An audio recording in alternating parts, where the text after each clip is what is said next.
High learners, তোমাদের সবাইকে বাংলার নিজস্ব ই-লার্নিং প্ল্যাটফর্ম স্টাডিয়ারে তোমাদেরকে স্বাগতম। স্টাডিয়ার তোমাদের জন্য নিয়ে এসেছে নির্মল ব্যাচ।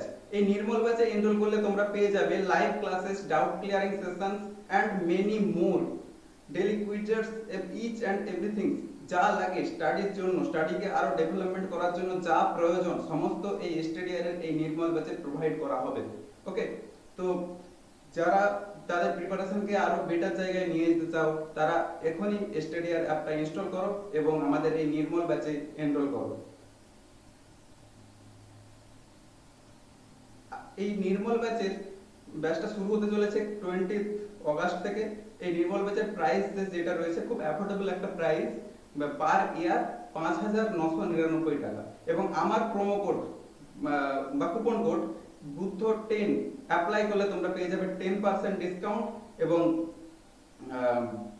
প্রথম 200 জন স্টুডেন্টের জন্য আরো এক্সট্রা 15% ডিসকাউন্ট রয়েছে। তো দেরি কিসের বন্ধুরা, এখনই গিয়ে স্টাডিয়ার অ্যাপটা ইনস্টল করে নির্মল ব্যাচে এনরোল করে নাও। কালকের প্রস্তুতি শুরু হোক আজ থেকে।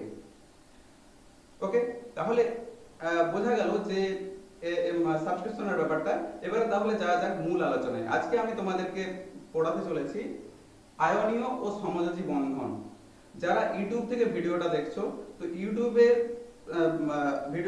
ভিডিও আপলোড হওয়ার আগে অ্যাপে ভিডিওগুলো আপলোড হতে থাকে। তো তোমরা যদি আরো অ্যাডভান্স, আরো আগে থেকে ভিডিওগুলো পেতে চাও তাহলে এখনই গিয়ে স্টাডিয়ার অ্যাপটা ইনস্টল করে নাও। ওকে, চলো তাহলে শুরু করা যাক আজকের আলোচনা। প্রথমত দেখি যে বন্ধন কি। বন্ধন কি? একটা মৌলিক পদার্থ থেকে যখন যৌগিক পদার্থ তৈরি হয়, মানে কতগুলো পরমাণু নিয়ে একটা অণু গঠিত হয়। তো পরমাণুগুলো যুক্ত হয়ে অণু গঠিত হয়। এই পরমাণুগুলো কিভাবে যুক্ত হয়? একটা বন্ধনের দ্বারা যুক্ত হয়। মানে একটা অ্যাট্রাকশন ফোর্স বা আকর্ষণ বল, একটা আকর্ষণ বলের সাহায্যে পরমাণুগুলো যুক্ত হয়ে অণু গঠন করে। তো রাসায়নিক বন্ধনটা কি জিনিস দেখে নাও। এক বা একাধিক, একটা হতে পারে বা একাধিক মৌলের দুই বা ততোধিক পরমাণু যে আকর্ষণ বলের প্রভাবে পরস্পরের সঙ্গে যুক্ত হয়ে বিভিন্ন অণু বা আয়ন রূপে অবস্থান করে, সেই আকর্ষণ বলকেই বলা হয় রাসায়নিক বন্ধন। এবার দেখে নি রাসায়নিক বন্ধন দুই প্রকার তোমাদের সিলেবাস অনুযায়ী। তোমাদের সিলেবাসে মূলত 3 প্রকার: সমযোজী বন্ধন, অসমযোজী বন্ধন আর হচ্ছে তড়িৎযোজী বন্ধন। তো তোমাদের সিলেবাসে রয়েছে সমযোজী বন্ধন এবং আয়নীয় বন্ধন বা তড়িৎযোজী বন্ধন। আয়নীয় বন্ধন আর তড়িৎযোজী বন্ধন একই। ওকে, তাহলে দেখে নি প্রথমত আয়নীয় যে যৌগ, যে সমস্ত যৌগগুলো আয়নীয় বন্ধনের দ্বারা যুক্ত হয়, সেই আয়নীয় যৌগদের ধর্ম। আয়নীয় যৌগগুলো এই রকম কেলাস গঠন করে থাকে। যে কেলাসটা তোমরা ছবিটা দেখতে পাচ্ছ ওরকম কেলাস গঠন করে থাকে। ওকে, দেখো ভৌত অবস্থা। তাহলে দেখো ভৌত অবস্থা টপিকটা নিয়ে প্রথমে আলোচনা করা যাক যে ভৌত অবস্থা কিরকম। এই আয়নীয় যৌগগুলো সাধারণত কেলাস রূপে অবস্থান করে। এই যে দেখতে পাচ্ছ যে কেলাসটা, এই যে কেলাসটা এরকম কেলাস রূপে অবস্থান করে। তো এই কেলাস রূপে অবস্থান করার জন্য আয়নীয় যৌগগুলো সাধারণত কঠিন হয়। আর তীব্র স্থিরতড়িৎ আকর্ষণ বলের দ্বারা পরস্পর যুক্ত থাকে। তার ফলে কি হয়? কঠিন অবস্থায়, সাধারণ উষ্ণতায় কঠিন অবস্থায় থাকে। ভৌত অবস্থাটা তাহলে কি? কঠিন। গলনাঙ্কটা উচ্চ গলনাঙ্ক হয়। উচ্চ গলনাঙ্ক কেন হয়? কারণ এরা এই যে অণুগুলো, পরমাণুগুলো, এই বন্ধনে পরমাণুগুলো পরস্পর যুক্ত থাকে স্থির তড়িৎ আকর্ষণ বল, তীব্র স্থির তড়িৎ আকর্ষণ বল। তীব্র স্থির তড়িৎ আকর্ষণ বলের দ্বারা যুক্ত থাকার জন্য এই যে এই বন্ধনগুলো ভাঙতে কিন্তু প্রচুর পরিমাণ শক্তির প্রয়োজন হয়। সেই জন্য গলনাঙ্ক কি হয়? উচ্চ হয়। আর দেখে নাও এবার তড়িৎ পরিবাহিতা। সাধারণ অবস্থায় কিন্তু তড়িৎ পরিবহন করে না, কিন্তু জলীয় দ্রবণে আয়নিত হয়ে তড়িৎ পরিবহন করে। জলীয় দ্রবণে আয়নিত হলে এগুলো ধরে নাও Na আর এগুলো Cl, এগুলো Na, এগুলো Cl। NaCl এইভাবে যুক্ত আছে, NaCl এইভাবে যুক্ত আছে। কিন্তু যখন জলীয় দ্রবণে, এটা যদি জলীয় দ্রবণে যোগ করা হয়, মানে জল যোগ করে দেওয়া হয়, তাহলে কি হবে? ওকে, তাহলে এই যে বন্ধনটা ভেঙে গিয়ে এই Cl এরকম আয়ন, Cl Na+ এরকম আয়ন রূপে অবস্থান করে। এবং একটা জলীয় দ্রবণে আমরা কি জানি? জলীয় দ্রবণে তড়িৎ পরিবহন করে কি? আয়ন। যেমন একটা পরিবাহীতে, ধর একটা তামার তার, লোহার তার, সোনার তার, যাই বলি না কেন, একটা পরিবাহীতে তড়িৎ পরিবহন করে কে? ইলেকট্রন, কিন্তু একটা জলীয় দ্রবণে তড়িৎ পরিবহন করে কে? আয়ন। বোঝা গেল? তাহলে তো এই আয়নটা তৈরি হতে হবে। আয়নটা কখন তৈরি হয়? এই আয়নীয় যৌগগুলোর ক্ষেত্রে আয়ন তৈরি হয় জলীয় দ্রবণে। তাহলে সাধারণ অবস্থায় তড়িৎ পরিবহন করে না, কিন্তু জলীয় দ্রবণে আয়নিত হয়ে তড়িৎ পরিবহন করে। বোঝা গেছে? আর অভিমুখী বন্ধন, এই ক্ষেত্রে বন্ধনগুলোর কোনো অভিমুখ থাকে না। যেমন ধরো Na plus Cl minus, Cl মাইনাসটা এই দিক থেকেও যুক্ত হতে পারে, Cl মাইনাস এই দিক থেকেও যুক্ত হতে পারে, Cl মাইনাস এই দিক থেকেও যুক্ত হতে পারে। ওকে, তো এইটা কোনো ব্যাপার নেই। তো এই বন্ধনের কোনো কিন্তু অভিমুখ নেই। যেমন অসমাজী বন্ধনের ক্ষেত্রে কিন্তু একটা অভিমুখ আছে, বা অন্যান্য বন্ধনের ক্ষেত্রে অভিমুখ রয়েছে, কিন্তু এই আয়নীয় যৌগদের বন্ধনের ক্ষেত্রে কোনো আয়নীয় বন্ধনের ক্ষেত্রে কোনো অভিমুখ নেই। তাহলে এইটাকে অভিমুখহীন বন্ধন। বোঝা গেছে? ওকে, নেক্সট দেখো, এই আয়নীয় যে বন্ধন সংক্রান্ত কোসেল কিছু ধারণা দিয়েছেন। কোসেল কি কি বলেছেন দেখে নাও। যে কোন তড়িৎ ধনাত্মক মৌলের সঙ্গে কোন তড়িৎ ঋণাত্মক মৌলের রাসায়নিক সংযোগ করলে তড়িৎ ধনাত্মক মৌলটির এক বা একাধিক পরমাণু এক বা একাধিক ইলেকট্রন বর্জন করে ক্যাটায়নে পরিণত হয়। তাহলে তড়িৎ ধনাত্মক যে মৌলটা, তড়িৎ ধনাত্মক মৌল কোনগুলো? মানে 1 নম্বর 2 নম্বর শ্রেণীর যে মৌলগুলো রয়েছে এগুলো কি তড়িৎ ধনাত্মক মৌল।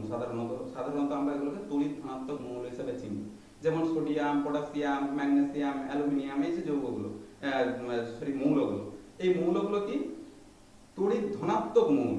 তড়িৎ ধনাত্মক মৌলগুলো কি করবে? যেমন Na একটা ইলেকট্রন শেষ কক্ষে রয়েছে, সে আয়নে পরিণত হবে কিভাবে? একটা ইলেকট্রন বর্জন করে। তাহলে কি তড়িৎ ধনাত্মক মৌলগুলি এক বা একাধিক ইলেকট্রন বর্জন করে কিসে পরিণত হয়? আর ইলেকট্রন বর্জন করলে আমরা জানি কিসে পরিণত হয়? ক্যাটায়নে পরিণত হয়। ক্যাটায়নে পরিণত হয়। আর ক্যাটায়ন মানে ওই যে তড়িৎ ধনাত্মক মৌলগুলো যে ইলেকট্রনগুলো ছেড়ে দিচ্ছে সেটা পড়ে থাকবে না। তো পড়ে থাকলে তো আর যৌগ গঠন হবে না। তাহলে সেইগুলোকে গ্রহণ করছে কে? অ্যানায়নগুলো। তাহলে ওই বর্জিত ইলেকট্রন বা ইলেকট্রনগুলি তড়িৎ ঋণাত্মক মৌল, তড়িৎ ঋণাত্মক মৌলগুলো ইলেকট্রন গ্রহণ করতে চায়। তাহলে ইলেকট্রন গ্রহণ করে এক বা একাধিক ইলেকট্রন গ্রহণ করে ওই পরমাণু, ওই যে পরমাণুটা থেকে এক বা একাধিক ইলেকট্রন গ্রহণ করে, একাধিক পরমাণু নয় একাধিক ইলেকট্রন। হ্যাঁ, এগুলো হবে ইলেকট্রন, সরি ইলেকট্রন, ইলেকট্রন এটা, হ্যাঁ ঠিক করে নেবে একটু। ইলেকট্রন, ইলেকট্রন, ইলেকট্রন গ্রহণ করে কিসে পরিণত হয়? অ্যানায়নে পরিণত হয়। ওকে, এবারে দেখো, তাহলে ইলেকট্রন দেওয়া নেওয়ার কাজটা কমপ্লিট হলো। এবারে এর ফলে উৎপন্ন ক্যাটায়ন, তাহলে ক্যাটায়ন উৎপন্ন হলো আর অ্যানায়ন উৎপন্ন হলো। দুজনেই কি করবে? নিকটতম নিষ্ক্রিয় গ্যাসের সুস্থিত ইলেকট্রন বিন্যাস লাভ করার চেষ্টা করবে। লাভ করার চেষ্টা করবে মানে ইলেকট্রন বিন্যাস লাভ করবে, করলো। এবারে দেখো, এবারে কি হবে না, তড়িৎ যে বন্ধনটা তৈরি হবে সেটাই হচ্ছে তড়িৎ যোজ্যতা। সেই যে বন্ধন গঠন হওয়ার যে প্রবণতা বা ক্ষমতা, সেটাই বলা হয় তড়িৎ যোজ্যতা। তাহলে তড়িৎ যোজ্যতার সংজ্ঞাটা কি হচ্ছে? ক্যাটায়ন এবং অ্যানায়নগুলির মধ্যে স্থির তড়িৎ আকর্ষণ বলের প্রভাবে আয়নীয় যৌগের কেলাস গঠিত হয় এবং পরমাণুগুলি আয়নে পরিণত হয়। তাহলে আয়নীয় যৌগের কেলাস গঠিত হয় এবং পরমাণুগুলি কিসে পরিণত হয়? আয়নে পরিণত হয়। হয়ে রাসায়নিকভাবে যুক্ত হওয়ার যে ক্ষমতা বা প্রবণতা, ওটাকে বলা হয় তড়িৎ যোজ্যতা। বোঝা গেছে? নেক্সট দেখো, তাহলে তড়িৎ বন্ধন কি? তড়িৎ বন্ধন কিছুই না, ওই আকর্ষণ বলটা, যে বন্ধনটা গঠিত, কেলাস গঠিত হচ্ছে, একই রকম পুরো সংজ্ঞাটাই একই সেম, শুধুমাত্র কি ওই তড়িৎ আকর্ষণ যে বলটা কেলাস গঠিত হচ্ছে তার ফলে যে তড়িৎ আকর্ষণ বলটা, সেই তড়িৎ আকর্ষণ বলটাকে বলা হচ্ছে তড়িৎ বন্ধন। তাহলে ক্যাটায়ন ও অ্যানায়নগুলির মধ্যে স্থির তড়িৎ আকর্ষণ বলের প্রভাবে আয়নীয় যৌগের কেলাস গঠিত হয়। এই স্থির তড়িৎ আকর্ষণ বলটা, যে স্থির তড়িৎ আকর্ষণ বলের দ্বারা যুক্ত হয়ে কি হচ্ছে? কেলাস গঠিত হচ্ছে। ক্যাটায়ন এবং অ্যানায়ন যুক্ত হয়ে কেলাস গঠিত হচ্ছে, ওই স্থির তড়িৎ আকর্ষণ বলটাকে বলা হয় তড়িৎ বন্ধন। ঠিক আছে? ওকে, এবার দেখো তড়িৎ যৌগের কিছু গঠন আছে, যে তড়িৎ যৌগগুলো রয়েছে যেগুলো আমি পড়াবো এর মধ্যে থেকেই কিন্তু পরীক্ষায় কিন্তু কোশ্চেন চলে আসবে। দেখো প্রথমত দেখো NaCl, NaCl, NaCl দেখো N, যদি আমি ইলেকট্রন বিন্যাস করি কি হবে? 2,8,1। Cl ইলেকট্রন বিন্যাস করলে হবে 2,8,8,7। Na এর তাহলে শেষ করতে কতগুলো ইলেকট্রন আছে? Na শেষ কক্ষে ইলেকট্রন আছে একটা। আর Cl এর শেষ কক্ষে কতগুলো ইলেকট্রন আছে? একটা, দুটা, দেখো 7টা। একটা, দুটা, তিনটা, চারটা, পাঁচটা, ছটা, 7টা। এই যে ইলেকট্রনটা এ কি করবে, ক্লোরিনকে ডোনেট করবে, ইলেকট্রনটাকে ডোনেট করে দেবে। ডোনেট করলে কি হয়ে যাবে, এন এ এবং সিএল এর মধ্যে কি হবে, বন্ধন গঠন হবে এবং NaCl যৌগ তৈরি হবে। বোঝা গেছে, NaCl যৌগটা তৈরি হবে। ওকে, এবার দেখেন LiH, LiH, Li লিথিয়ামের কত 3, তাহলে 2 প্লাস 1, তাহলে শেষ কক্ষে কটা ইলেকট্রন, একটা। H শেষ কক্ষে কটা ইলেকট্রন, একটা।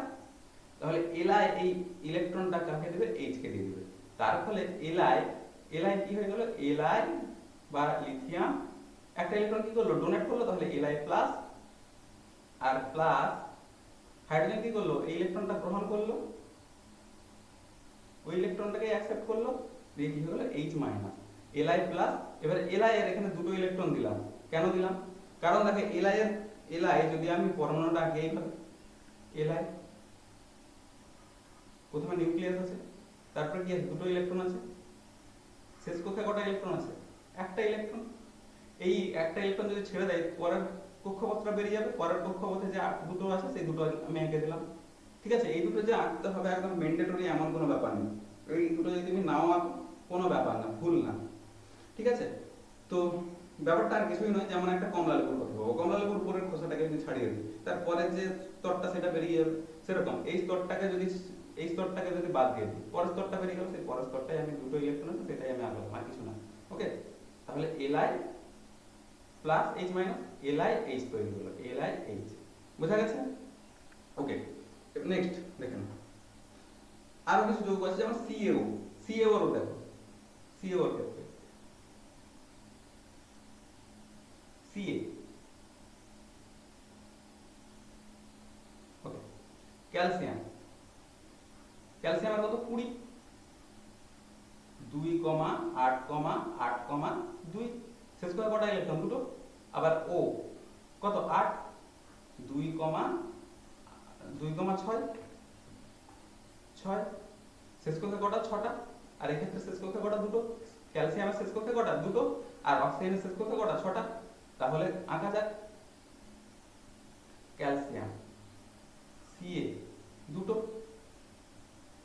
প্লাস অক্সিজেন 1টা 2টা 3টা 4টা 5টা 6টা, এই ইলেকট্রনটাও ডোনেট করে দিল, এই ইলেকট্রনটাও ডোনেট করে দিল। তো দুটো ইলেকট্রন যদি ডোনেট করে, তাহলে আলটিমেটলি ক্যালসিয়ামের চার্জটা কত হবে, Ca2 plus plus O2 minus, এই দুটো যুক্ত হয়ে কি হয়ে যাবে, CaO।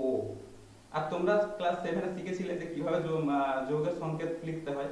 Ca যোজ্যতা কত, 2, প্লাস বা মাইনাস চিহ্নটা যদি বাদ দিই তাহলে কি হয়, যোজ্যতা।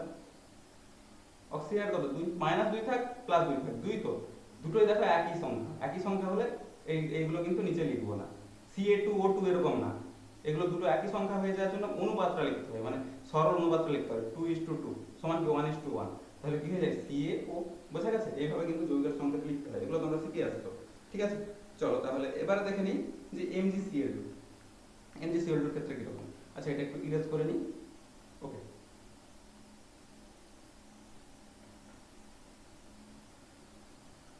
দেখো MgCl2, ম্যাগনেসিয়ামের ইলেকট্রন বিন্যাস করা যায়, Mg 2,8,2, Cl 2,8,7, তাই তো? ঠিক আছে, তাহলে Mg কটা, দুটো।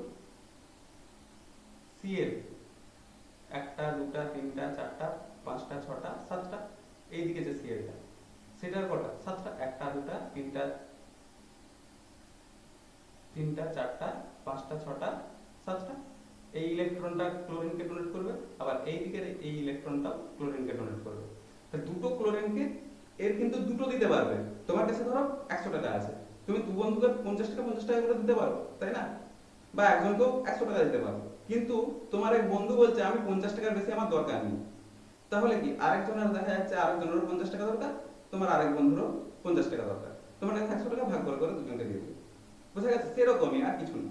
তাহলে আলটিমেটলি তোমার কিন্তু 100 টাকাই খরচ হলো। তাহলে Mg কি হবে, Mg দুটো ইলেকট্রন ডোনেট করেছে, তাহলে 2 প্লাস ক্লোরিন, প্রত্যেকটা ক্লোরিনের কথা ভাববো, একটা ইলেকট্রন নিয়েছে আর 6টা ইলেকট্রন, বাকি 6টা ইলেকট্রন কি ছিল, তাহলে ক্লোরিন মাইনাস আলটিমেটলি কি হয়ে গেল MgCl2। বোঝা গেছে? ওকে, নেক্সট আরেকটা দেখে নাও NaF। এইগুলোর মধ্যে তোমাদের কিন্তু পরীক্ষায় কোশ্চেন আসবে, এর বাইরে কিন্তু কোশ্চেন আসবে না, ঠিক আছে? ওকে, দেখো Na, n এর কত শেষ কক্ষে একটা, আমি আগে ইলেকট্রন বিন্যাস করেছি। F, F এর শেষ কক্ষে কটা, F এর কত 9, 9 হলে কত 2, 8, 1, 1, 2, 8, 1, তাহলে শেষ কক্ষে কটা ইলেকট্রন, একটা। এই ইলেকট্রনটা সরি ভুল হয়ে গেল, 2, 8, 1 2, 7, 2,7 তাহলে শেষ করে কটা ইলেকট্রন, 7টা, একটা, দুটা, তিনটা, চারটা, পাঁচটা, ছটা, 7টা। এই ইলেকট্রনটা Na ইলেকট্রনটা কাকে দিয়ে দেবে, F এর একটা ইলেকট্রন তো দরকার আছে অষ্টক পূর্তির জন্য, তাই তো? তাহলে এই ইলেকট্রনটা দিয়ে দিল, N এর কটা হয়ে গেল, 8টা হয়ে গেল শেষ কক্ষে। Na কি হয়ে যাবে প্লাস প্লাস F, একটা, দুটা, F মাইনাস, তাহলে কি হয়ে গেল NaF। ওকে, বোঝা গেছে? যেগুলো আমি করালাম এর মধ্যেই কিন্তু পরীক্ষায় আসবে, এর বাইরে পরীক্ষায় আসবে না। ওকে, চলো এবার নেক্সট দেখা যাক যে তড়িৎদ্বয়ী যৌগ গঠিত হওয়ার কি কি শর্ত আছে।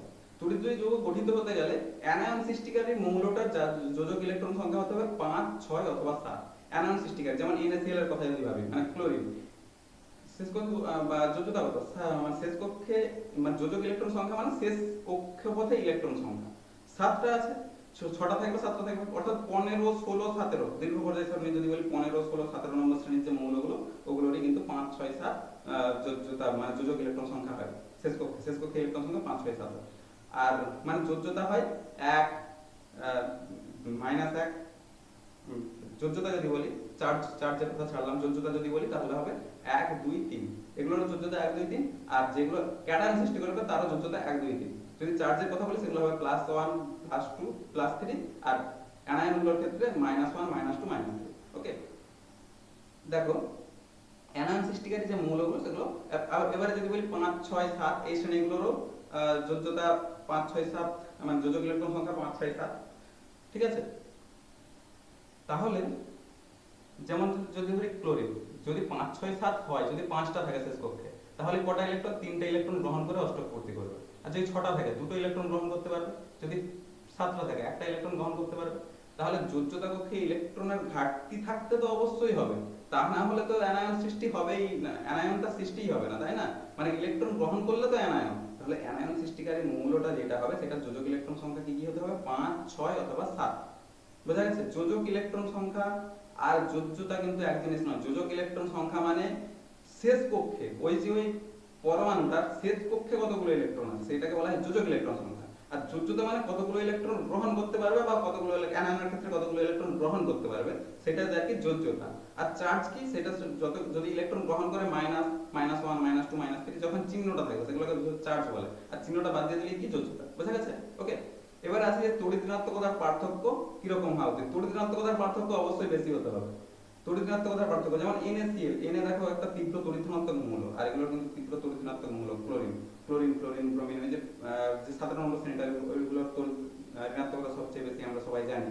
তো এর আগে আমি আগের চ্যাপ্টারটা মানে পর্যায় সারণীতে চ্যাপ্টারে আমি আলোচনা করেছি। তো যারা এখনো ভিডিওটা গিয়ে দেখোনি, তোমরা এখনই গিয়ে প্লেলিস্টে গিয়ে দেখে নাও বা অ্যাপ থেকে দেখে নিতে পারো। ওকে, এবারে দেখে নাও যে ক্যাটায়ন সৃষ্টিকারী মৌলটার আয়নীভবন শক্তি অবশ্যই কম হতে হবে। আয়নীভবন শক্তি মানে আয়নে পরিণত করতে যে শক্তি লাগে, আয়নে পরিণত করতে যদি বেশি শক্তি প্রয়োজন হয় তাহলে সেইটাকে ক্যাটায়ন সৃষ্টি করা বা অ্যানায়ন সৃষ্টি করা যায় বলি না কেন, ক্যাটায়ন সৃষ্টি করা বা অ্যানায়নের কথা নয়, অ্যানায়ন সৃষ্টি করতে তো আর আয়নীভবন শক্তি লাগে না, ক্যাটায়ন সৃষ্টি করতে আয়নীভবন শক্তি লাগে। তাহলে ক্যাটায়ন সৃষ্টিকারী যে মৌলটা হবে, যেমন N এর কথা যদি বলি, বা ক্যাটায়ন সৃষ্টিকারী যে মৌল N এর কি আয়নীভবন শক্তি কি অনেকটাই কম। আয়নীভবন শক্তি আমরা জানি যে বাম দিক থেকে ডান দিকে ক্রমশ কি হয়, বৃদ্ধি পায়। তাহলে ওইটা হচ্ছে একদম বাম দিকে আছে পর্যায় সারণী।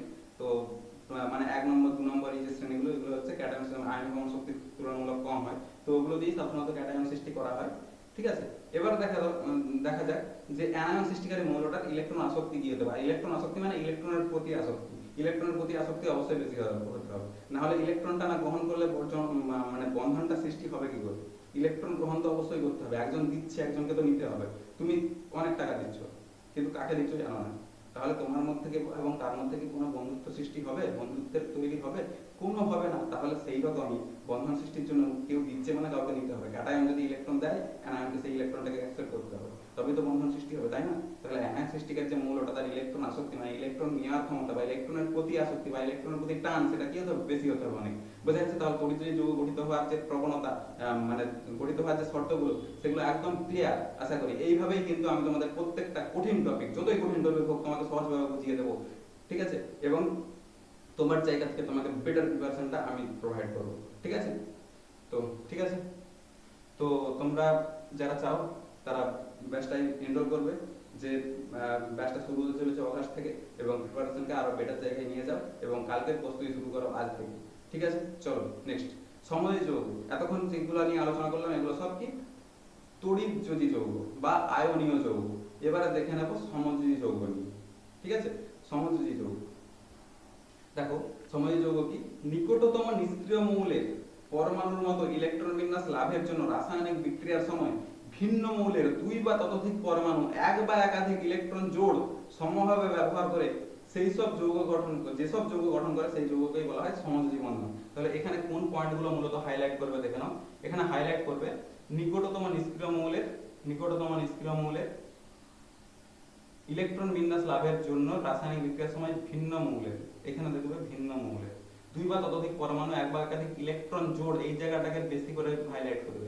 ইলেকট্রন জোড় সমভাবে ব্যবহার করে যেসব যৌগ গঠন করে সেই সব যৌগকে বলা হয় সমযোজী যৌগ। বোঝা গেছে? ওকে, এইটা যদি আমি একটু বাস্তবিক উদাহরণ দিয়ে বোঝাতে চাই, তাহলে ভাবো যে তুমি আর তোমার বন্ধু ভাবছো ব্যবসা শুরু করবে একটা, তো সেই বিজনেসটা শুরু করতে 10,000 টাকা লাগবে। তোমার কাছে 5,000 টাকা আছে, তার কাছেও 5,000 টাকা আছে। তুমিও 5,000 টাকা নিয়ে কিছু করতে পারছো না, সেও 5,000 টাকা নিয়ে কিছুই করতে পারছে না। তাহলে কি করলে?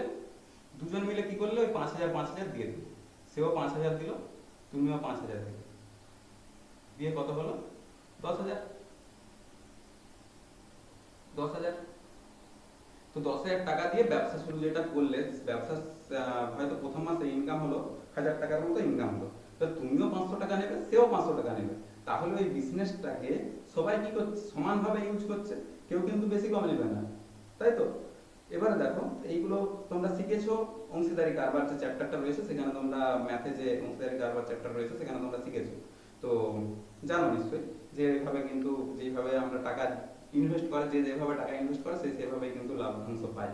যাই হোক, তো সেরকম ভাবে তাহলে 5,000 যদি তোমরা ইনভেস্ট করো দুজনেই তো সমান টাকা দিয়েছো, তাহলে যে লাভাংশটা হবে সমান হবে।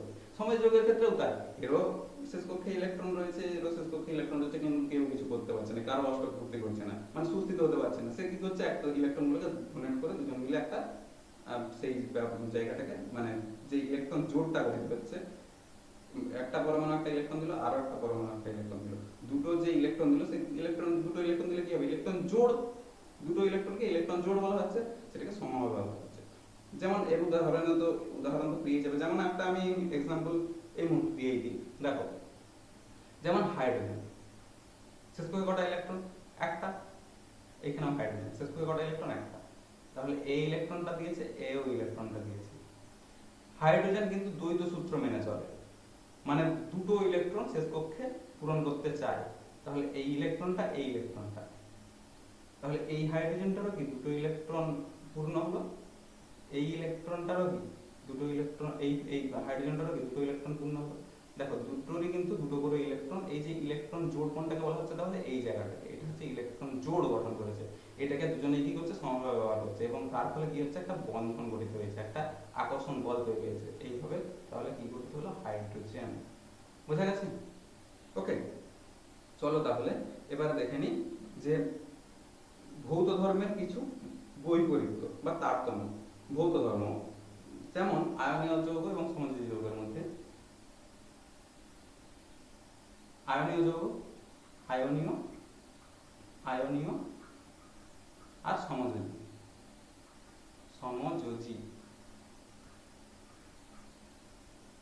প্রথমত দেখে নিই যে আয়নীয় যৌগগুলো কিভাবে যুক্ত থাকে। আয়নীয় যৌগগুলো যে বন্ধনগুলো হয় সেগুলো স্থিরতড়িৎ আকর্ষণ বলের দ্বারা কিন্তু পরস্পর যুক্ত থাকে। তাহলে বন্ধনগুলো কিভাবে তৈরি হয়? স্থিরতড়িৎ আকর্ষণ বলের প্রভাবে। আর এই যে বন্ধনটা, এটা কি ইলেকট্রন জোড়, এই বন্ধনটার মাঝে কি থাকে? দুটো ইলেকট্রন জোড় গঠনের মাধ্যমে এই বন্ধনগুলো তৈরি হয়। ঠিক আছে, এবার দেখে নেব যে গলনাঙ্ক স্ফুটনাঙ্ক। গলনাঙ্ক স্ফুটনাঙ্ক, এই যে আয়নীয় বন্ধন যেগুলো হয় সেগুলো কি, বন্ধনগুলো কি তীব্র স্থিরতড়িৎ আকর্ষণ বলের দ্বারা যুক্ত থাকে। তাহলে এই বন্ধনটাকে ভাঙতে কি অনেক পরিমাণ শক্তি লাগবে। এই অনেক পরিমাণ শক্তি মানে সেটা তাপ শক্তিও হতে পারে। তাহলে গলনাঙ্ক এবং স্ফুটনাঙ্ক কি হবে? সাধারণত অনেক বেশি হবে, সমযোজী যৌগের তুলনায় অনেক বেশি হবে। বোঝা গেছে? এবার দেখে নাও আয়নীয় মানে ভৌত অবস্থাটা কি, মানে অবস্থা বলতে কি বুঝি আমরা? কঠিন, তরল, গ্যাসীয়। আয়নীয় যৌগগুলো সাধারণ উষ্ণতায় কঠিন পদার্থ হয়, আর সমযোজী যৌগগুলো কঠিন, তরল, গ্যাসীয় সবই হতে পারে। ঠিক আছে, এবারে দেখে নাও যে তড়িৎ পরিবাহিতা। আয়নীয় যৌগগুলো কিন্তু সাধারণ অবস্থায় কিন্তু তড়িৎ পরিবহন করে না, জলীয় দ্রবণে আয়নিত হয়ে তড়িৎ পরিবহন করতে পারে, কিন্তু সমযোজী যৌগগুলো তড়িৎ পরিবহন করতে পারে না। এক্সাম্পল যদি দেখি, এটা NaCl, অনেকগুলো এক্সাম্পলে দিলাম। তারপরে ধরো আর কি হতে পারে? এইচএফ না, এইচএফ হবে না, NaCl হবে। তারপরে CaCl2, MgCl2, এগুলো। আর সমযোজী যৌগ কোনগুলো হবে? সমযোজী যৌগ হবে হাইড্রোজেন, NH3, C2H4, এগুলো। তাহলে এই যে NaCl, CaCl2, এখান থেকে কিন্তু পরীক্ষায় কোশ্চেন আসবে যে চারটা হয়তো দিয়ে দেবে, কোনগুলি আয়নীয় এবং কোনগুলি সমযোজী দেখো। তা কোনগুলি সমযোজী, কোনগুলি আয়নীয় যৌগ বলো। তো কিভাবে বলবে এগুলো? দেখবে যেগুলো হচ্ছে তড়িৎ ঋণাত্মকতার পার্থক্য, মানে 1 নম্বর এবং 2 নম্বর শ্রেণীর যে মৌলগুলো রয়েছে সেগুলো মনে রাখবে একটু। 1 নম্বর শ্রেণীগুলো মনে রাখার ট্রিক্স আমি বলেছি, 2 নম্বর শ্রেণীর যে মৌলগুলো সেগুলো মনে রাখার ট্রিক্সও বলেছি। 13, 14 নয়, 15, 16, 17 এগুলো কিন্তু তড়িৎ ঋণাত্মকতা একটু যথেষ্ট বেশি। আর তার আগের যে মৌলগুলো রয়েছে সেগুলোরও তড়িৎ ঋণাত্মকতা বেশি, ভালোই বেশি। কিন্তু যদি আমি দেখি মানে 15, 16, 17 এই যে শ্রেণীগুলোর যে মৌলগুলো রয়েছে, এই শ্রেণীতে যে মৌলগুলো রয়েছে তার কি তড়িৎ ঋণাত্মকতা অনেক বেশি, তুলনামূলকভাবে অনেকটাই বেশি। তো এই মৌলগুলোর সাথে যখন এই মৌলগুলোর মানে তীব্র তড়িৎ ধনাত্মক মৌলগুলোর সাথে তীব্র তড়িৎ ঋণাত্মক মৌলগুলো যখন যুক্ত হবে তখন সেগুলোকে বলবো আয়নীয় বন্ধন। ঠিক আছে, যেমন এই যে Na, এর সাথে Cl, Naটা কি 1 নম্বর শ্রেণীতে রয়েছে, Cl 17 নম্বর শ্রেণীতে রয়েছে, তাহলে এটা কি আয়নীয় বন্ধন। এগুলো কিন্তু দেখে বলতে পারবো। যেমন Ca 2 নম্বরে রয়েছে, ক্লোরিন 17 নম্বরে রয়েছে, তাহলে এই যে গ্যাপটা, এই গ্যাপটা কিন্তু অনেকটা বেশি, তড়িৎ ঋণাত্মকতার গ্যাপটা। শ্রেণীর পার্থক্য মানে কি, তড়িৎ ঋণাত্মকতার পার্থক্য আলটিমেটলি সেটা বেশি হবে। কিন্তু হাইড্রোজেন একই তো মৌল, তড়িৎ ঋণাত্মকতা অনেক কম। আবার NH3 যদি বলি, নাইট্রোজেনের 15 নম্বর শ্রেণীতে রয়েছে, 15 নম্বর শ্রেণীতে রয়েছে, কিন্তু হাইড্রোজেন, এবার তো প্রশ্ন করবে যে হাইড্রোজেন তো 1 নম্বর শ্রেণীতে রয়েছে, কিন্তু না, হাইড্রোজেন তো দুষ্ট মৌল বলা হয়, 17 নম্বর শ্রেণীতেও সাদৃশ্য আছে, তাই না? আবার কার্বনের সাথে যখন হাইড্রোজেন যুক্ত হচ্ছে সেটাও দেখে নাও যে হাইড্রোজেনের কি 17 নম্বর শ্রেণীতে সাদৃশ্য আছে। তো এটাকে কিন্তু সঠিক অবস্থান বর্ণনা করা যেহেতু সম্ভব হয়নি, সেহেতু এটা তড়িৎ ঋণাত্মকতার পার্থক্য, এই যে কার্বনের সঙ্গে হাইড্রোজেনের তড়িৎ ঋণাত্মকতার পার্থক্য কিন্তু খুব বেশি না। তো যাই হোক, তো তড়িৎ ঋণাত্মকতার পার্থক্য কম হওয়ার জন্য কি হচ্ছে, এগুলো সমযোজী বন্ধন। ঠিক আছে, বোঝা গেছে?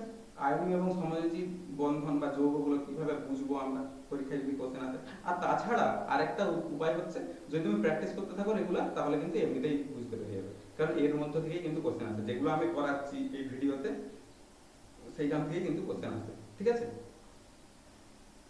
এই সমযোজী বন্ধন সংক্রান্ত GN লুইস মতবাদ, দুটো মতবাদ দিয়েছেন কিছু, সেই মতবাদগুলো একটু দেখে নাও। যে সমান বা প্রায় সমান তড়িৎ ঋণাত্মকতা সম্পন্ন একই মৌলের দুটি পরমাণু বা বিভিন্ন মৌলের দুটি পরমাণু তাদের সর্বব্যস্ত কক্ষের অযুগ্ম ইলেকট্রনগুলিকে ব্যবহার করে ইলেকট্রন জোড় গঠন করে। তাহলে এখানে মূল যে কথাটার উপর ফোকাস করবে, ইলেকট্রন জোড় গঠন করে। ঠিক আছে, নেক্সট যে মতবাদটা তিনি দিয়েছেন, এই ইলেকট্রন জোড় বা জোড়গুলি উভয় পরমাণু, যে দুটো পরমাণু এই সমযোজী বন্ধনে আবদ্ধ হবে, দুটো পরমাণু কি হবে, সমানভাবে ব্যবহার করবে, মানে সমানভাবে ব্যবহার করবে। এবং নিকটতম নিষ্ক্রিয় মৌল, নিকটতম নিষ্ক্রিয় মৌল বলতে যেমন যদি আমি তো বলি যে সোডিয়ামের ক্ষেত্রে নিকটতম নিষ্ক্রিয় মৌল কি, হিলিয়াম, লিথিয়াম, লিথিয়াম বলছি, হিলিয়াম, নিয়ন, নিয়ন মানে এটা 11 নম্বর, 10 নম্বরে কি 10 নম্বরে যে আছে তার কি শেষ কক্ষে 8টা ইলেকট্রন আছে অলরেডি, তাহলে সেটা কি নিষ্ক্রিয় মৌল। নিকটতম নিষ্ক্রিয় মৌল কি সোডিয়াম, তাহলে নিয়ন, তাই তো নিয়ন। আবার যদি ক্লোরিনের ক্ষেত্রে দেখি, ক্লোরিন 17, 17 পরে কি 18, 18 তে যে আছে কি নিষ্ক্রিয় মৌল, তো নিষ্ক্রিয় মৌলটা কি আর্গন। ঠিক আছে, চলো তাহলে এগুলো নিশ্চয়ই বোঝা গেল, ক্লিয়ার।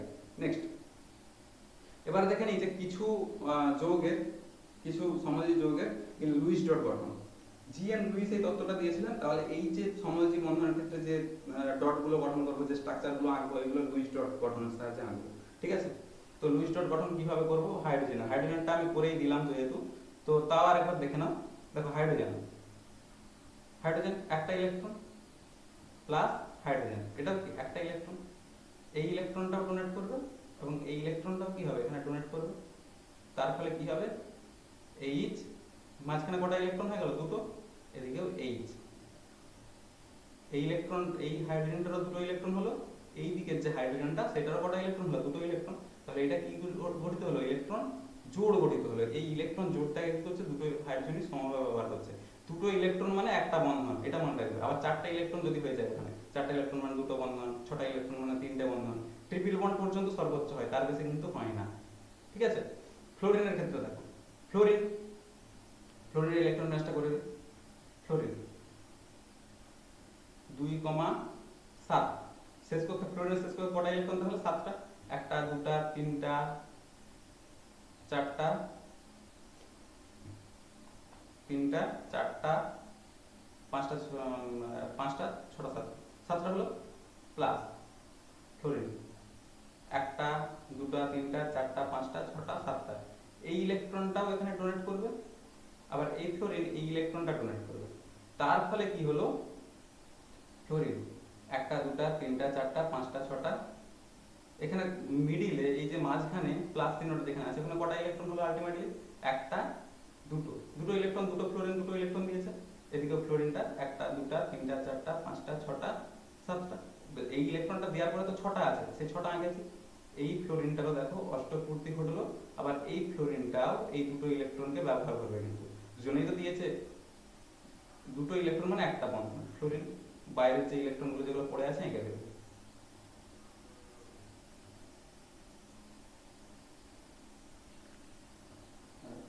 ওকে, এবারে দেখে নাও এখানে প্রশ্ন আছে যে ফ্লোরিনের ক্ষেত্রে কতগুলো ধরনের নিষ্ক্রিয় ইলেকট্রন জোড় রয়েছে। নিষ্ক্রিয় ইলেকট্রন জোড় বলতে যে ইলেকট্রনগুলো বন্ধন গঠনে কাজে লাগে। তাহলে কতগুলো রয়েছে দেখো, একটা, দুটা, তিনটা, চারটা, পাঁচটা, ছটা, 6টা রয়েছে। ঠিক আছে, তাহলে উত্তর হবে 6টা। এটা ফ্লোরিনের অনুরূপ লুইস ডট গঠন F2। ঠিক আছে, ওকে, নেক্সট এবার দেখে নাও HCl। HCl হাইড্রোজেনের শেষ কক্ষে আমরা জানি একটা ইলেকট্রন,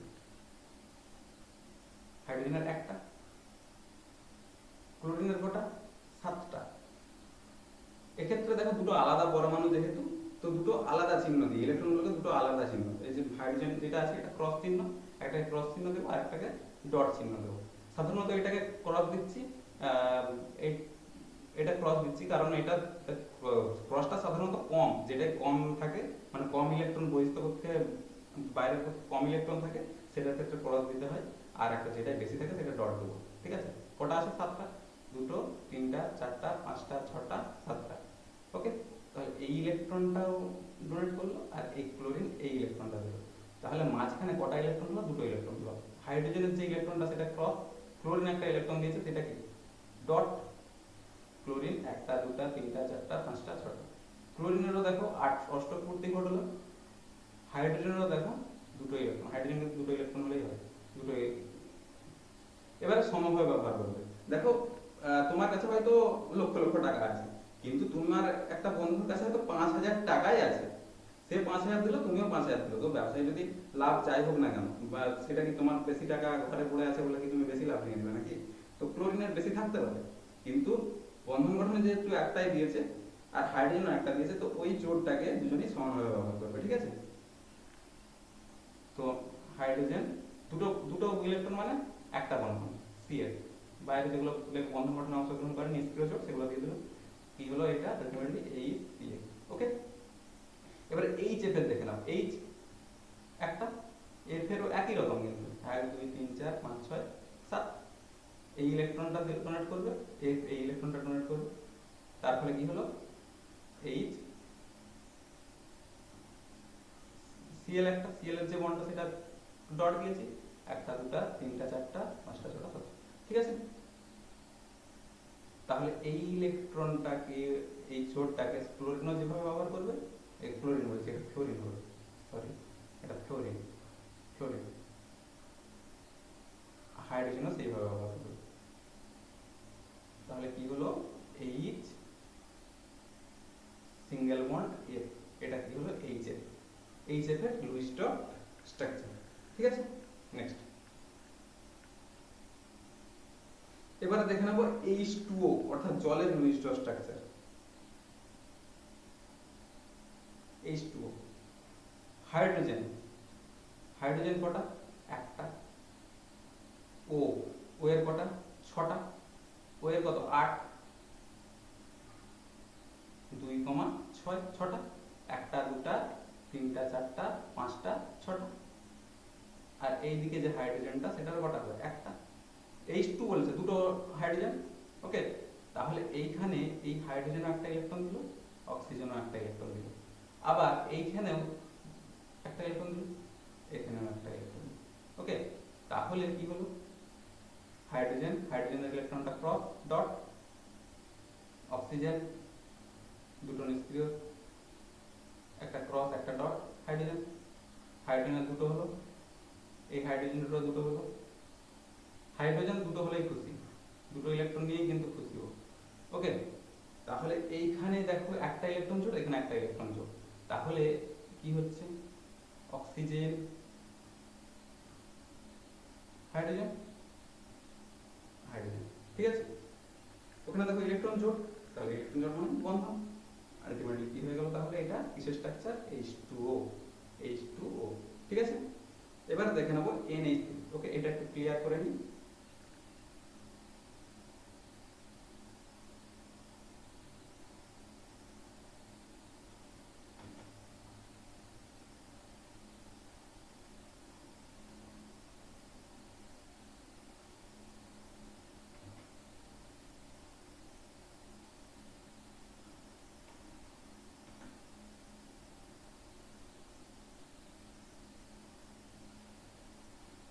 ওকে, ঠিক আছে। এবার দেখে নিই NH3 স্ট্রাকচারটা।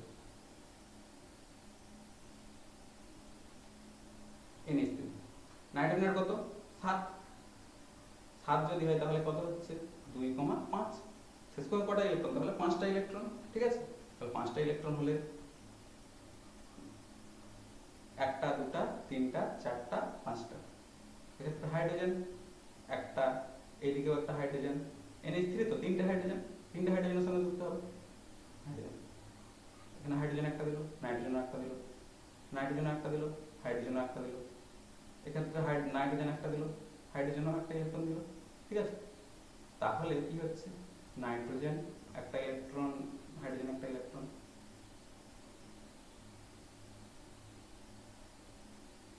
এদিকেও দেখো নাইট্রোজেন একটা ইলেকট্রন, হাইড্রোজেন একটা ইলেকট্রন, এখানেও নাইট্রোজেন একটা ইলেকট্রন, হাইড্রোজেন একটা ইলেকট্রন। এই জোড়টাকে হাইড্রোজেনও ব্যবহার করছে, এই জোড়টাকেও হাইড্রোজেন ব্যবহার করছে, এই জোড়টাকেও কি করছে হাইড্রোজেন ব্যবহার করছে, আর যেটা নিষ্ক্রিয় ইলেকট্রন জোড় আছে সেটা তো থাকলো। তাহলে নাইট্রোজেনের দেখো 8টা হয়ে যাচ্ছে, 8টা হলো, বোঝা গেছে। তাহলে কটা জোড় গঠন হয়েছে দেখো, এইদিকে একটা এদিকে একটা এদিকে একটা, তিনটে জোড় গঠন হয়েছে। আর নিষ্ক্রিয় ইলেকট্রন জোড় কটা আছে, একটা আছে, দেখো উপরে একটা আছে যেটা বন্ধন গঠনে অংশগ্রহণ করেনি, ঠিক আছে।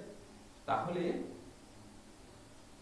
নাইট্রোজেন হাইড্রোজেন হাইড্রোজেন হাইড্রোজেন, আর একটা নিষ্ক্রিয় জোড়, এটা কি হয়ে গেল NH3, বোঝা গেছে, ঠিক আছে, ওকে, গুড। নেক্সট CH4, CH4 একটা দেখে না, CH4, CH4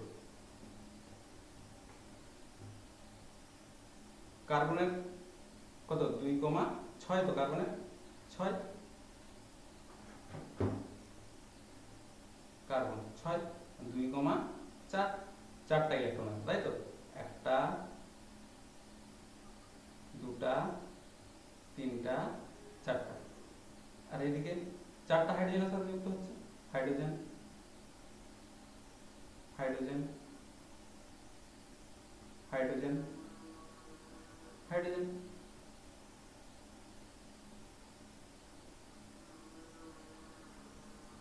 হাইড্রোজেন একটা দিল, এখানে কার্বন একটা দিল, হাইড্রোজেন এই ইলেকট্রনটা দেবে, এখানে হাইড্রোজেন ইলেকট্রনটা দেবে, কার্বন এই ইলেকট্রনটা দেবে। তাহলে কি হলো, কার্বন,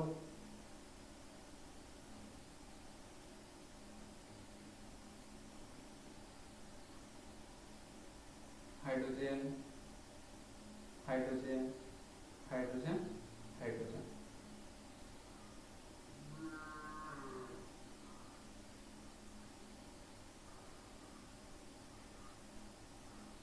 কার্বনের দেখো অষ্টক পূর্তি কিন্তু ঘটে যাচ্ছে।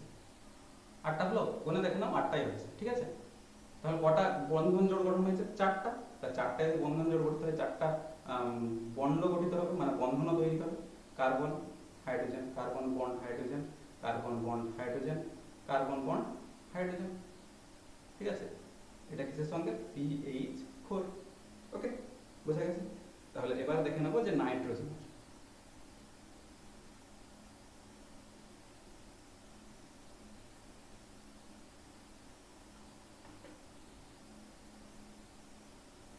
ঠিক আছে, এবার নাইট্রোজেনের দেখে নেব। এই এতক্ষণ CH4 বা যেগুলো আমরা করলাম ওগুলো কিন্তু সবগুলোতেই কিন্তু মানে সিঙ্গেল বন্ড তৈরি হয়েছে। এবারে নাইট্রোজেনের ক্ষেত্রে যেটা হবে সেটা দেখো ট্রিপল বন্ড। কিভাবে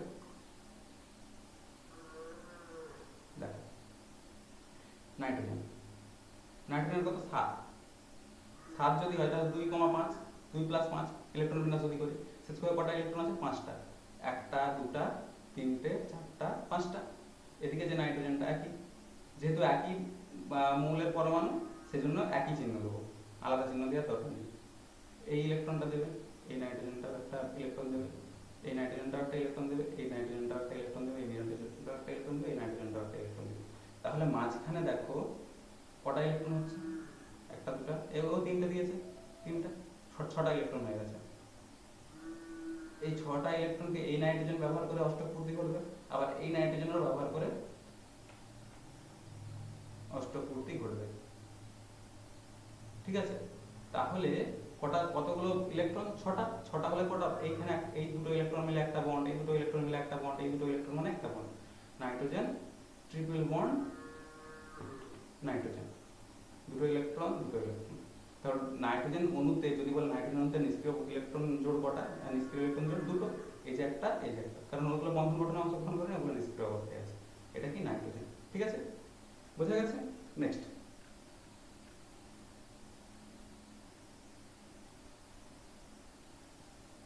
এতক্ষণ যেটা বললাম ট্রিপল বন্ড করলাম, এবারে ডবল বন্ড। ডবল বন্ড কিসের কিসের মধ্যে হয় দেখো, কার্বন ডাই অক্সাইড, এক্ষেত্রে কিন্তু ডবল বন্ড তৈরি হবে। কার্বনের কত 6, তাহলে 2,4, তাহলে 4টা শেষ করতে, একটা, দুটা, তিনটা, চারটা। আর এদিকে অক্সিজেন, অক্সিজেন তো দুটো, এই অক্সিজেনের কটা আছে, 6টা। এই পাশে যে অক্সিজেনটা রয়েছে তার কটা আছে, 6টা, 6টা। এই ইলেকট্রনটা ডোনেট করবে, এই ইলেকট্রনটা ডোনেট করবে, এই ইলেকট্রনটা ডোনেট, এই ইলেকট্রনটা ডোনেট, ইলেকট্রন ডোনেট করবে, কার্বন একটা ইলেকট্রন ডোনেট করবে, অক্সিজেন একটা, কার্বন একটা। তো এইভাবে তাহলে দেখো কার্বন, কার্বন দুটো ডোনেট করেছে, অক্সিজেন দুটো ডোনেট করেছে, অক্সিজেন এখানেও কার্বন দুটো ডোনেট করেছে, অক্সিজেন দুটো ডোনেট করেছে, অক্সিজেন, অক্সিজেন কটা পড়ে আছে, একটা, দুটা, তিনটা, চারটা, একটা, দুটা, তিনটা, চারটা।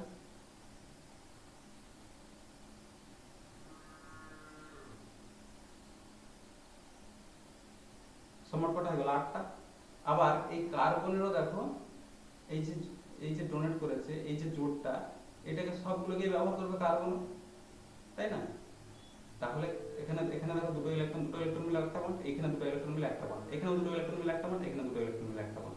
Carbon double bond oxygen, carbon double bond oxygen. নিষ্ক্রিয় ইলেকট্রন জোড়গুলো একে দেবো একটা দুটো একটা দুটো একটা দুটো একটা দুটো।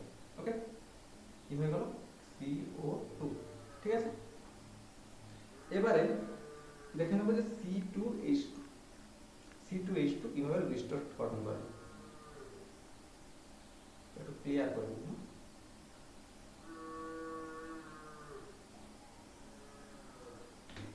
ঠিক আছে, C2H2 দেখো,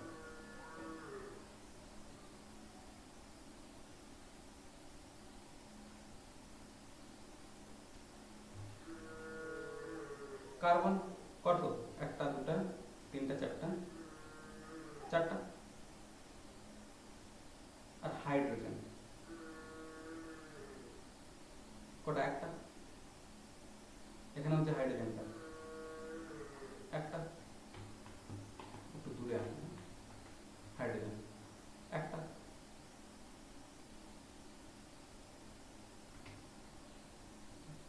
সরি একটু ভুল হলো। কার্বন C2 দুটো কার্বন, একটা দুটা তিনটা চারটা, চারটা আছে। আবার এই যে হাইড্রোজেনটা এদিকে একটা, এদিকে একটা হাইড্রোজেন। এই এইখানে দেখো কার্বন এবং কার্বন, এই একটা কার্বন দিল, এই কার্বন একটা দিল, এই কার্বন একটা ইলেকট্রন দিল, এই কার্বন একটা ইলেকট্রন দিল।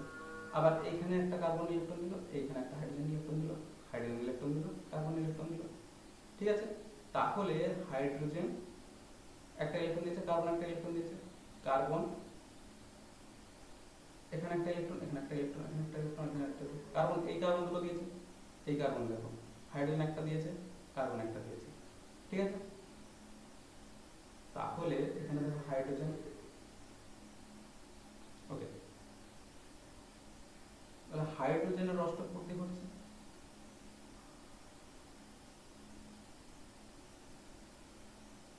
এখানে হাইড্রোজেনেরও অষ্টক পূর্তি ঘটছে। সরি, কার্বনের তো চারটা, তাহলে আরেকটা ইলেকট্রন, আরেকটা। ঠিক আছে, এই যে আরেকটা ইলেকট্রন মাঝখানে, এই ইলেকট্রনটা কি করবে? বন্ধন গঠনে যেমন দেবে, এই ইলেকট্রনটা বন্ধন গঠনে দেবে মাঝখানে তিনটে। তাহলে দেখো কার্বনের অষ্টক পূর্তি ঘটছে, কার্বন অষ্টক পূর্তি ঘটলো। এই ক্ষেত্রে যে কার্বনটা, সেটারও কি অষ্টক পূর্তি ঘটলো। এটাও কি ট্রিপল বন্ড তৈরি হলো। এটার নাম হচ্ছে অ্যাসিটিলিন, জৈব যৌগ আমি পড়িয়েছি। Hydrogen single bond carbon, triple bond carbon single bond hydrogen. দেখো তিনটে ইলেকট্রন মিলে তিনটে বন্ড, আর এখানে দুটো ইলেকট্রন আছে, এখানে জোড়ের কাছে দুটো ইলেকট্রন মানে একটা বন্ড। এইভাবে কি হলো? C2H2। ওকে, বোঝা গেছে? ওকে, এবারে তাহলে আরেকটা দেখে নেব, C2H4। C2H4 এটা ডবল বন্ড হবে।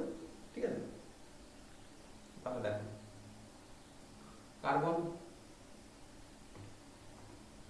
কার্বন কটা? চারটা, একটা দুটা তিনটা চারটা। এখানে যে কার্বন, একটা দুটা তিনটা চারটা। এই ইলেকট্রনটা ডোনেট করবে, এই কার্বন একটা ইলেকট্রন ডোনেট করবে, এই কার্বন একটা ইলেকট্রন ডোনেট করলো, এই কার্বন একটা ইলেকট্রন ডোনেট করলো। হাইড্রোজেন যেখানে আছে, এই ইলেকট্রনটা ডোনেট করবে, কার্বন একটা ইলেকট্রন ডোনেট করবে। এখানে যে হাইড্রোজেনটা আছে, এই হাইড্রোজেনটা একটা ইলেকট্রন ডোনেট করলো, কার্বন একটা ইলেকট্রন ডোনেট করলো। এখানে যে হাইড্রোজেনটা আছে, ইলেকট্রনটা ডোনেট করলো, ইলেকট্রনটা ডোনেট করলো, হাইড্রোজেন ডোনেট করলো। তাহলে কার্বন একটা দুটা একটা দুটো, মাঝখানে দেখো দুটো, এই এই কার্বন দুটো ইলেকট্রন ডোনেট করছে, এই কার্বনের দুটো ইলেকট্রন, সব মোট কটা হলো চারটা। আবার এখানে কার্বন একটা ডোনেট করেছে, হাইড্রোজেন একটা ডোনেট করেছে। এখানেও কার্বন একটা ডোনেট করেছে, হাইড্রোজেন একটা ডোনেট করেছে। কার্বন একটা ডোনেট করেছে, হাইড্রোজেন একটা ডোনেট করেছে। কার্বন একটা ডোনেট করেছে, হাইড্রোজেন একটা ডোনেট করেছে। ডোনেট করেছে মানে দিয়েছে আর কি। ডোনেট মানে হয়তো বুঝতে পারছো না, ডোনেট মানে হচ্ছে দিয়েছে। ঠিক আছে,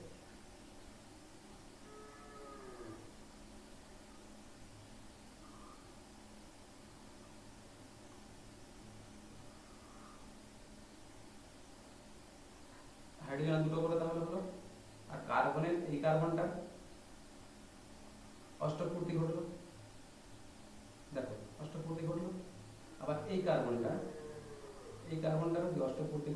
সবগুলো ইলেকট্রনকে নিয়ে হলো। এইভাবে কিন্তু স্থায়িত্ব লাভ করলো এবং যৌগ গঠন করছে। যৌগ গঠন হলে স্থায়ী হয়ে যায়, মানে ইলেকট্রন দেওয়া নেওয়ার প্রবণতাটা আর থাকে না। এবার থাকে কিভাবে, যে নিষ্ক্রিয় জোড় যদি থেকে যায়, সেই নিষ্ক্রিয় জোড়টা পরবর্তীকালে অসমযোজী বন্ধন করে, সেই নিয়ে আলোচনা এখন করবো না, সেটা ক্লাস 11 আলোচনা করব।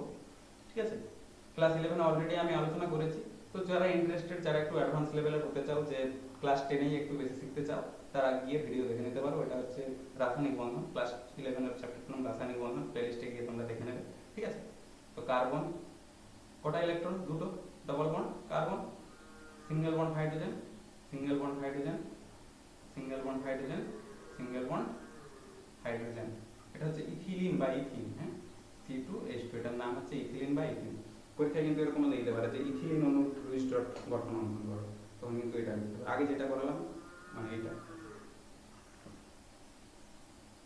এটার নাম হচ্ছে C2H4 আর এটা হচ্ছে C2H2, এটার নাম হচ্ছে অ্যাসিটিলিন। যদি বলে অ্যাসিটিলিনের লুইস ডট গঠন অঙ্কন করো, আর বাকিগুলো যৌগের নাম জানা যায় CO2, কার্বন ডাই অক্সাইড, এগুলো আর আলাদা করে বলার দরকার নেই। তো তাহলে আমরা কি কি শিখলাম আরেকবার প্রথম থেকে দেখে নিই, প্রথম থেকে একবার দেখে নিই কি কি শিখলাম আজকে। দেখো, প্রথমত আমি সাবস্ক্রিপশনের ব্যাপারে বলেছিলাম। তো সাবস্ক্রিপশন যারা ইন্টারেস্টেড তারা অবশ্যই সাবস্ক্রিপশন নেবে, আর সাবস্ক্রিপশন নিলে আমরা কথা দিচ্ছি যে তোমার প্রিপারেশনকে আরো বেটার জায়গায় আমরা নিয়ে যাব। ওকে, চলো তাহলে প্রথমত আমরা শিখলাম যে রাসায়নিক বন্ধন কি, তারপরে শিখলাম